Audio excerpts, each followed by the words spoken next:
අයිබෝන් රාක්ෂණ තීකාවලිය අවසන් කොටස සිවුවන කොටස තමයි අපි නිකුත් කරන්න සූදානම් වී තිබෙන්නේ.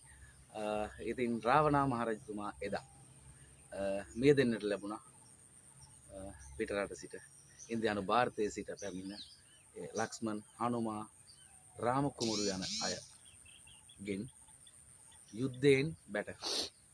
එතකොට රාවණාට හිටිය සහෝදර 4 දෙනෙක්. ඒ 4 දෙනා තමයි විභීෂණ, කුම්භකර්ණ, සුපර්ණකා, රාවණා කියන සිව් දෙනා. ඉතින් මේ සිව් දෙනා අතරත්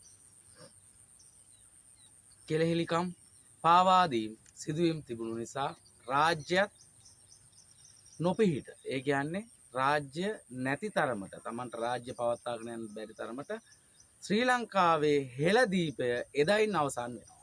එවකට තිබුණු කුල වර්ග තමයි නමුඩන වර්ගයේ, තලාන වර්ගයේ, හේනේ බැද්ද වර්ගයේ, ඉලතලා වර්ගයේ, දියගම වර්ගයේ, හොරබරු වර්ගයේ, සමන් කඩු වර්ගයේ, සීතලා වන්නිය වර්ගයේ. ඉතින් ඔය කුලගෝත්‍ර හතරට ආයනික ඒකක තුනක් තිබුණා. ඒ තුන තමයි යක්ක, මෙලෙස, නිදක, සබර යන කොට්ටාස.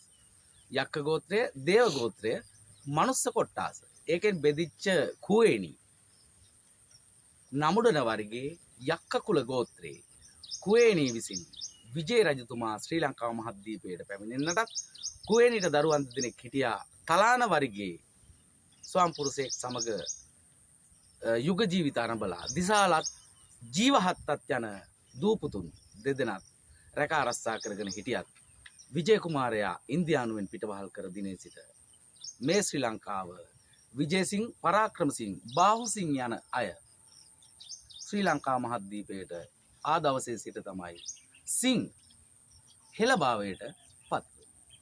ඉතින් එදා සිට ඔය කියන කුල ගෝත්‍ර රාවණා ඉතිහාසයේ අවසන් වී නැවත විජයා ගමනයෙන් සිං හෙළභාවයට පත් වෙනවා.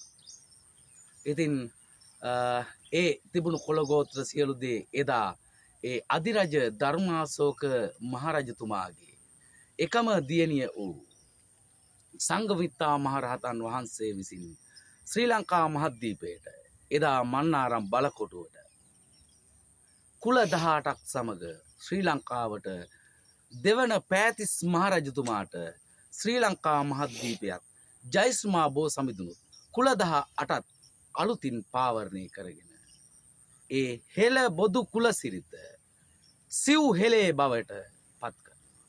ඉතින් රාක්ෂණ තීගාවලිය මෙසේ අවසන් වන අතර මේ වීඩියෝ පටය බලන නරඹන සියලු දෙනා තව තවත් මේ වගේ වීඩියෝ පට ඉදිරියට ගෙන එන්නට සබ්ස්ක්‍රයිබ් කරන්න.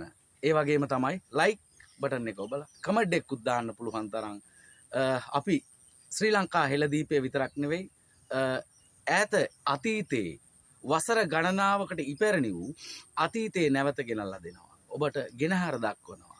ඉතින් ඒ නිසා අපේ YouTube channel එක තමයි රණමයුර කලා සංගමය. ඉතින් ඒක සබ්ස්ක්‍රයිබ් කරලා තියාගන්න කියලා අපි ආදරයෙන් ඉල්ලා සිටිනවා සියලු ප්‍රේක්ෂක හිතවතුන්ගෙන්. අයිබෝවන් රාක්ෂණ තීගාවලිය අවසానයි. හෙළදීපේ හෙළවසු හෙළදීපේ කතන්දරේ අදින් නිමාවකට පත්. උතුම් තෙරුවන් සරණයි.